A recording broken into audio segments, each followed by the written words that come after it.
राजन, देवी गार्गी पधारी है।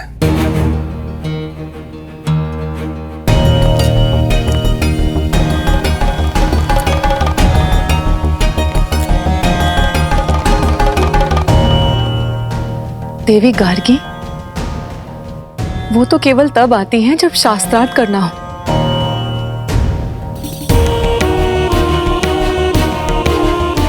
और इस समय मिथिला में ऐसा कोई विद्वान नहीं जो उनके समक्ष खड़ा होने का साहस कर सके।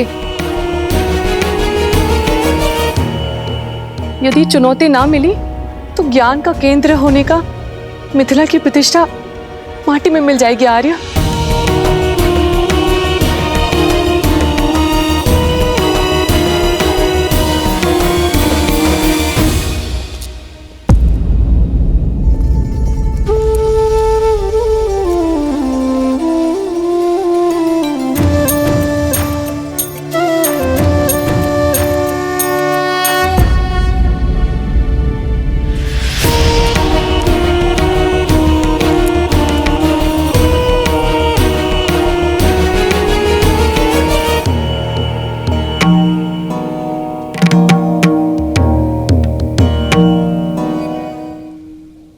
याज्ञवल्क्य के जैसे ज्ञानी को भी शास्त्रार्थ में पराजित कर देने वाली विदुषी गार्गी को जनक का प्रणाम। मैं यहाँ प्रणाम पाने नहीं आई हूँ राज ऋषि जनक, मैं शास्त्रार्थ करने आई हूँ।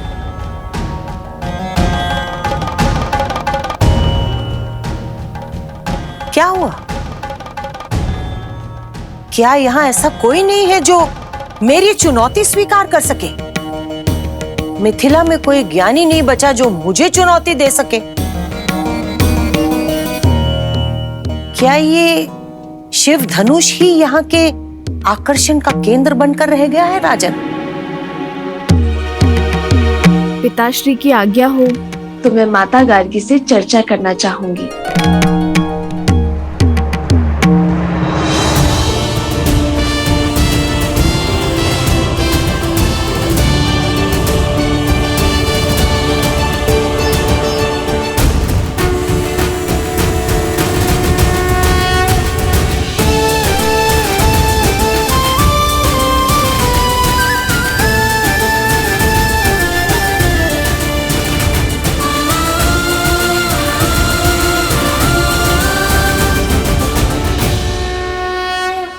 ये वही बालिका है ना जिसने बचपन में खेल खेल में ही शिव धनुष उठा लिया था?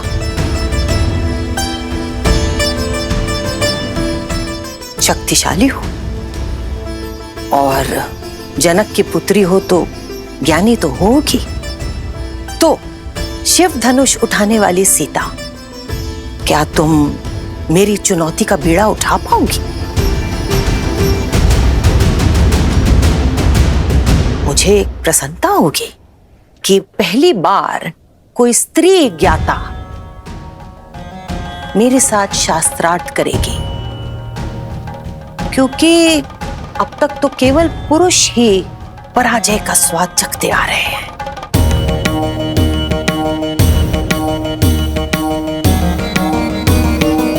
पराजय विजय तो युद्ध क्षेत्र में होती है ना माता? ज्ञान के क्षेत्र में तो विचारों का संगम होता है और आपसे कुछ ज्ञान का अंश ग्रहण कर पाना मेरे लिए सौभाग्य होगा।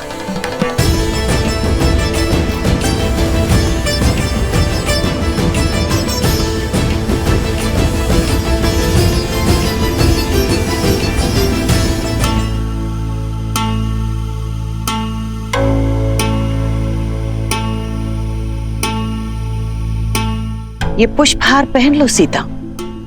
एक ज्ञानी का ये लक्षण होता है कि वो शांत होता है, धीरज धरता है। इस शास्त्रार्थ में जो भी हारने लगेगा उसका धीरज छूटने लगेगा और वो क्रोधित हो जाएगा।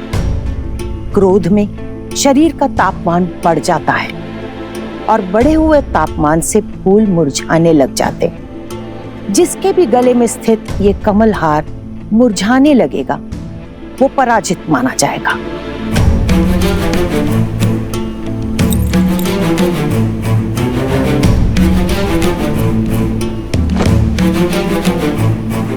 जो आज्ञा माता, परंतु मेरा ध्यान तो केवल आपसे अर्जित ज्ञान पुष्प पर ही रहेगा।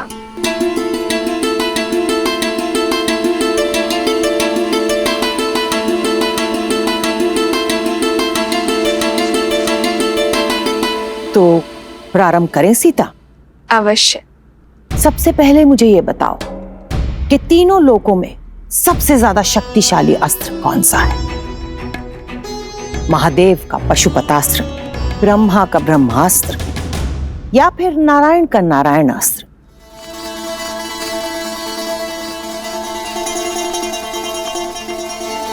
करुणा, करुणास्त्र से बड़ा कोई अस्त्र नहीं है माता।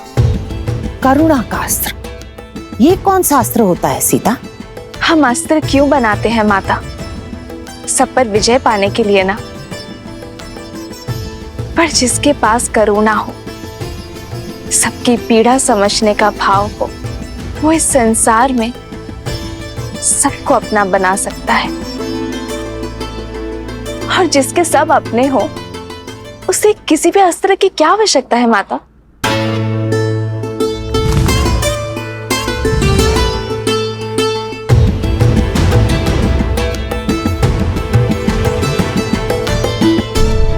अच्छा, अब मुझे ये बताओ कि सबसे ज्यादा महत्वपूर्ण समय कौन सा होता है और सबसे ज्यादा महत्वपूर्ण व्यक्ति कौन होता है? सबसे महत्वपूर्ण समय है वर्तमान, ये पल, ये घड़ी, क्योंकि जो बीत गया वो लौटेगा नहीं, और जो समय आया ही नहीं उस विषय में क्या कहा जा सकता है। और सबसे महत्वपूर्ण व्यक्ति वो है जिसके साथ हम अभी इस समय हैं, जैसे आपके लिए मैं और मेरे लिए आप माता गार्गी। अद्भुत,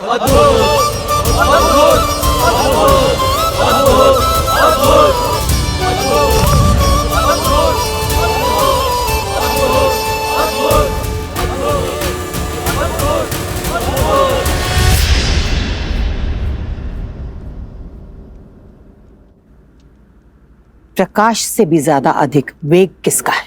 मन का, जो पल भर में तीनों लोगों के पार जा सकता है।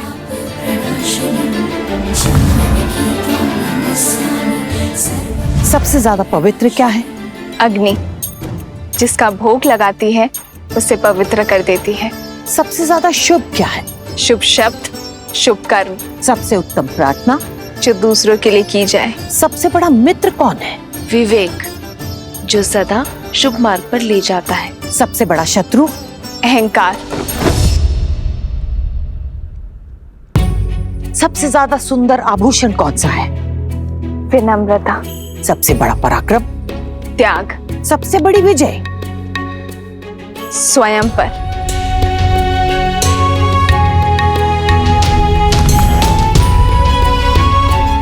अब एक आखिरी प्रश्न, त्रिदेवों में सबसे बड़ा कौन है?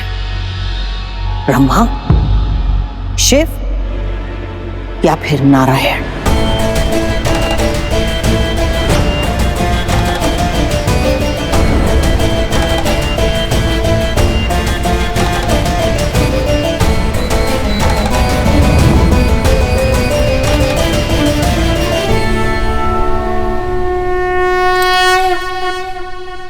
नर।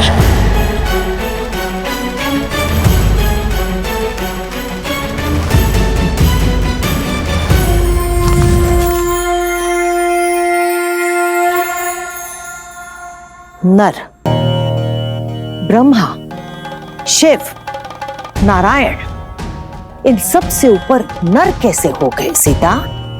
जिस नर में करुणा हो, वो नर ब्रह्म समान है, क्योंकि करुणा से ही तो हर शुभ वस्तु उत्पन्न होती है ना माता।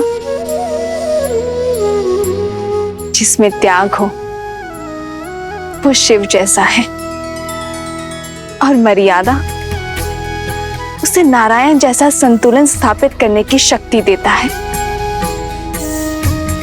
तो जिस नर में ये तीनों गुण हो, वो नर त्रिदेव जैसा महान बन सकता है देवी।